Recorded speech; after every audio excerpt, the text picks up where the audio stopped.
कुछ लोगों का नाम मैं ले नहीं पा रहा हूँ, यदि भूल जाऊँ तो माफ करेंगे मुझे। धन्यवाद। मैं आज़ाद सिंह डरवास हूँ, इंडियन फॉरेस्ट सर्विस का 85 बैच का अधिकारी रहा हूँ और लगभग 10 वर्ष को जनवरी 17 में additional principal chief conservator forest के पद से रिटायर हुआ हूँ मध्य प्रदेश से।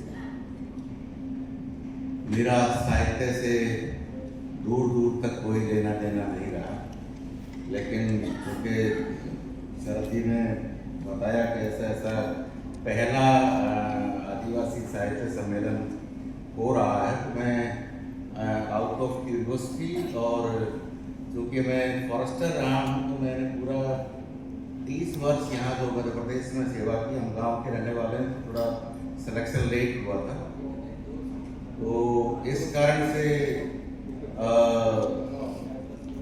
30 वर्ष मैंने आदिवासियों के बीच मध्य प्रदेश के 8 संभाग और 26 जिलों में काम किया है। आपके चाहे बस ये जबलपुर छूट गया, जबलपुर संभाग और शहडोल आदिवासी जनजीवन को बहुत नज़दीक से देखने का मौका मिला। जब पढ़ते थे तो किताबों में पढ़ते थे कि आदिवासी समुदाय क्या है, जिसको आजकल अनुसूचित जनजाति के नाम से बोला जाता है, लेकिन आम बोलचाल की भाषा में आदिवासी समुदाय ही कहा जाता है। वनवासी और आदिवासी में जरूर एक विवाद है, मैं उसमें जाना भी नहीं चाहता, लेकिन मैंने ये पाया है कि बहुत ही सच्चा समाज है। अगर कोई भी समाज, जितने भी समाज हमारे यहाँ हैं इस देश में, मैंने आदिवासियों से ज़्यादा सच्चा समाज नहीं पाया। ये मेरा रिटायरमेंट के साल मिला के तो 10 साल में मिला के 40 साल का मेरा अनुभव यही कहता है।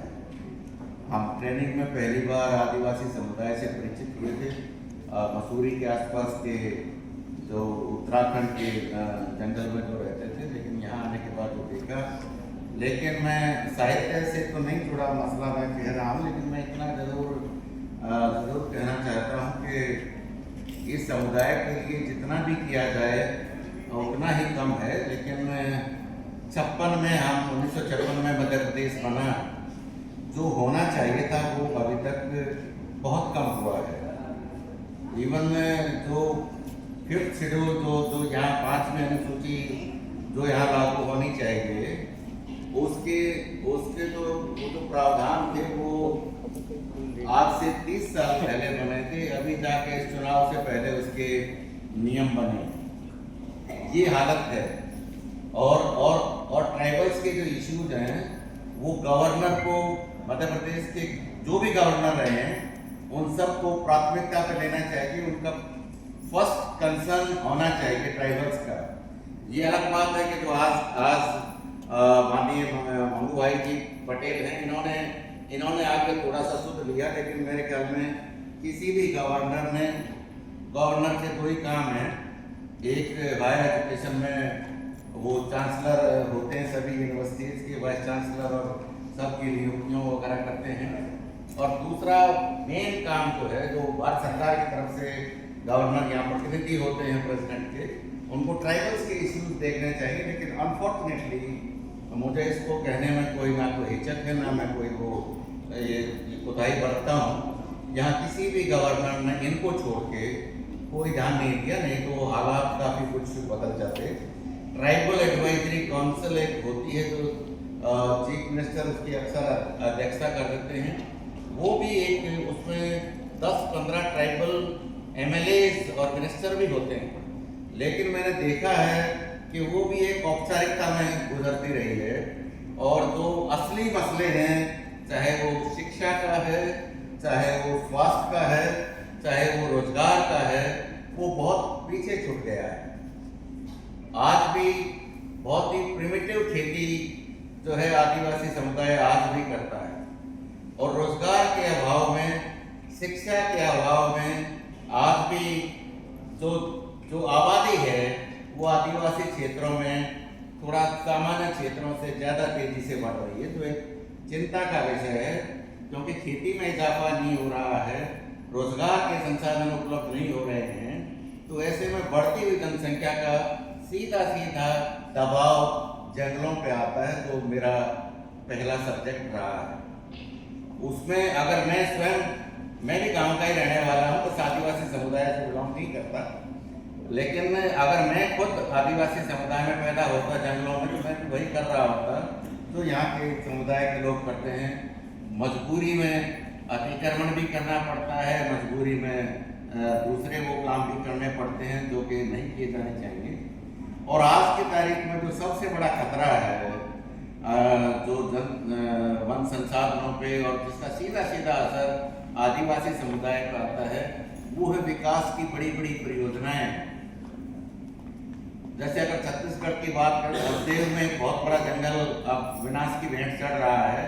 मध्य प्रदेश की बात करें, सिंगरौली का एक बहुत बड़ा जंगल, लगभग 6 लाख पेड़ काटे जा रहे हैं। आदिवासी समुदाय को बेदर्दी से डिस्प्लेस किया जा रहा है। कहने को मुआवजा मिलेगा, लेकिन जब कोई अपनी जड़ से हटता है तो उसका पीड़ा वही समझ सकता है जो वहां से हटता है। कितना ही आप पैसा देते, वो उसको सही रूप से उसको कंपनसेट नहीं किया जा सकता। देखिए अब आगे कब बदलाव आता है। मैं एक बात और ना चाहते हुए कह देता हूँ, मैंने जो भी अनुभव किया है बहुत सारे ट्राइबल लीडर्स के साथ, जमुना देवी से लेके अगर हम मध्य प्रदेश की बात करें, और आपके वरिष्ठ जो भूरिया जी थे, ये नहीं कांतिलाल भूरिया नहीं, अपना जो दलीप सिंह भूरिया जो थे, जो ट्राइबल आए थे, जिन्होंने पहली बार 5 जनसूची की बात को उठाई भी थी, वो कई बार छठी की भी बात कर देते थे। तो शायद उनको बात करना शायद भारी पड़ा, लोगों को वो रास नहीं आया कि छठी अनुसूची भी यहाँ लागू की जा सकती है। इस जनरेशन को छोड़ दें, अगर हम जिसकी मैं नाम ले रहा हूँ उनको छोड़ दें, तो यंग लीडरशिप आई है। जैसे मैं खरगोन में ट्रेनिंग में आया, मुझे 2 मिनट का समय, 87 में मेरी ट्रेनिंग खरगोन में हुआ, तो एक चिरा भाई डाबर करके वहाँ के विधायक होते थे भगवानपुरा से, तो ऐसा बोलते थे हमारे लोग, सो कॉल्ड पढ़े लिखे लोग, कि नहीं अब ये तो अनपढ़ जनरेशन है, जब पढ़े लिखे आदिवासी समुदाय के लोग जब जनप्रतिनिधि बनेंगे तो तस्वीर बदल जाएगी। दुर्भाग्य से ऐसा होता नहीं दिख रहा है। आज की तारीख में शायद ही कोई कम पढ़ा लिखा आदिवासी समुदाय से कम जनप्रतिनिधि में MLA और मिनिस्टर्स की बात कर रहा हूँ, नीचे बात नहीं कर रहा, जनपद में या उसमें उसकी पंचायतों की बात नहीं कर रहा, लेकिन सब पढ़े लिखे हैं। किसी का भी नाम लीजिए, मैं बड़वानी में जिला पंचायत का CO भी रहा हूँ, वहाँ भी मैंने सारी बड़वानी की लीडरशिप देखी, मैंने झाबुआ की देखी, मैंने बैतूल की देखी, होशंगाबाद की देखी, बहुत सारे ट्राइबल धार का, ये सब ये उमंग सिंगार वगैरह, ये सब एरिया मेरे बाला बच्चन और यू नेम एनी बड़ी, उन सब के साथ मेरे को काम करने का मौका मिला। लेकिन जो पीड़ा स्वर्गीय जमुना देवी के उसमें थी या दलीप सिंह भूरिया के उसमें थी, वो मैंने आज की जनरेशन में मैं नहीं देख रहा हूँ। ये अफसोस का विषय है, भले ही आज की लीडरशिप को वो अच्छा लगे या ना लगे। इतना सब किया जा सकता है। जैसे विजय शाह कम से कम 10 साल से ट्राइबल होते हुए ट्राइबल के मिनिस्टर हैं, लेकिन मैंने वो पीड़ा देखी नहीं। वो हमारे बहुत नज़दीक से मैंने बैतूल में उनकी कार्य प्रणाली को देखा, लेकिन वो बात नहीं है। नहीं तो ये समुदाय इतना पीछे नहीं रहता जितना आज छूटा हुआ है। और बड़े कष्ट के साथ कहना पड़ता है, एक मिस्टर संजय पाठक पहले कांग्रेस में होते थे, फिर खदानें कमजोर पड़ी तो बीजेपी में आ गए अपनी खदानों को बचाने के लिए। अब बहुत सारे लोग जो जबलपुर के क्षेत्र कटनी के रहने वालों को आइडिया होगा, डिंडोरी में 1000 एकड़ बैगा आदिवासियों की जमीन कब्जा कर लिए हैं, औने पौने भाव खरीद लिए हैं। 10-10, 15-15 हज़ार रुपये एकड़ से जमीनों पर अंगूठे दस्तक लगा दिए हैं कम पढ़े लिखे लोगों के। मैं वहाँ तक गया था, डिंडोरी में बेगा चक तक गया था। ऐसे गरीब लोग हैं कि जिनको मालूम है नहीं तो वो कहाँ लुट रहे हैं, कहाँ पिट रहे हैं, तो उनको ये चीज़ जानकारी ही नहीं है। और अंतर श्रृंगार ये मैं जब जिला पंचायत में था तो हमारे सदस्य होते थे, तो आजकल आपके भारत सरकार में जो SC/ST का जो आयोग है उसके राष्ट्रीय अध्यक्ष, वहां तक भी शिकायत गई है उसकी, लेकिन आज तक तो मुझे कुछ होते दिखाई नहीं दिया। जहां 500 करोड़ का के करीब जो है मध्य प्रदेश सरकार ने रिकवरी निकाली है, और संजय पाठक के खिलाफ मुझे कुछ नहीं होता दिखाई दिया। कभी कहीं कब्जा कर रखा है, कहीं कहीं कब्जा कर रखा है। ये हालात हैं। खदाने जो है जैसे जैसे पार्टियां बदलती गई वैसे वैसे हालात बदलते गए। किस किस का जिक्र करें, क्या क्या जिक्र करें। तकलीफ होता है जब मैं आदिवासी समुदाय के बीच आता हूँ। हमने ज्वाइंट फॉरेस्ट मैनेजमेंट जो वन विभाग का है तो आजकल पीछे छूट गया। हमने लोगों के साथ खटिया पे बैठ के आदिवासी समुदाय के बीच काम किया है। मैं तकलीफ समझता हूँ। मैंने कई जगह आदिवासी विकास केंद्र चलाए जो मेरा मैंडेट भी नहीं था, शिक्षा के चलाए। बैतूल में तो 1 ग्राम की लाडो योजना चलाई, 93 1 ग्राम थे वहाँ एक एक आदिवासी लड़की जो अपने गांव में सबसे ज़्यादा पढ़ी लिखी थी, उनके लिए हमने योजनाएं चलाई। तो बहुत सारा कुछ किया जा सकता है अगर अधिकारी चाहें तो, और नेता अगर चाहें तो सोने पर सुहागा। मैं आज तक गवर्नर साहब से नहीं मिला, लेकिन आज मैं बातचीत कर दिया हूँ तो मैं अभी जाऊँगा। आज ट्राइबल सेल बन गया है जो गवर्नर हाउस में पहले मैंने कभी देखा नहीं। लेकिन ट्राइबल सेल में वो संजीदा अधिकारी होने चाहिए जो कि उसको प्रोग्राम्स को फोकस करके और जमीन पे उस पर उतारा कर सके। एक तो थे मेरे गंजावल साहब, मुझे लगता है वो ट्राइबल के रहे थे।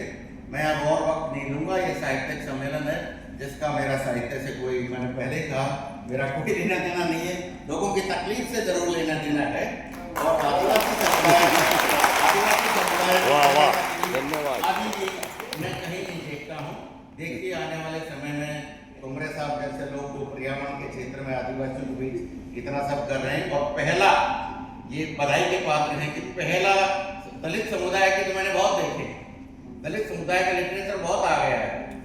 लेकिन मैं ये देख रहा हूँ कि जहाँ जयपाल सिंह मुंडा का प्रोमिनेंस में नहीं देख रहा, जिनकी बदौलत अगर डॉक्टर अम्बेडकर की बदौलत दलित समुदाय को आरक्षण मिला है, तो कैप्टन जयपाल सिंह मुंडा का बड़ा योगदान है। पता नहीं कितने लोग जानते हैं, कितना नहीं। तो आदिवासी समुदाय को जो आरक्षण मिला है और लोग बढ़ के आगे आए हैं, ऐसे महानुभावों को मैं कल अध्यक्ष के दफ्तर में गलती से चला गया, किसी कारण से कुछ व्यवस्था देखना था, तो वहाँ पहली बार मैं बिरसा मुंडा का फोटोग्राफ देख रहा हूँ अम्बेडकर के साथ। ये बदलाव आ रहा है जिसका स्वागत किया जाना चाहिए।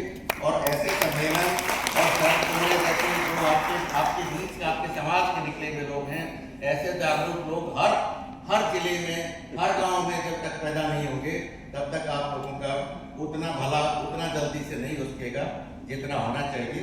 मैं शरद जी को, आप सभी को इस पहले जो आदिवासी साहित्य का सम्मेलन हो रहा है, मैं आप सबको बधाई देता हूँ। ऐसे प्रयास होते रहने चाहिए, इससे समाज में जागरूकता आएगी। मुझे आपने अपने बीच बुलाया और बोलने का मौका भी दिया। मैं तहे दिल से कुमरे जी और आप सभी का मैं आभारी हूँ। आभार।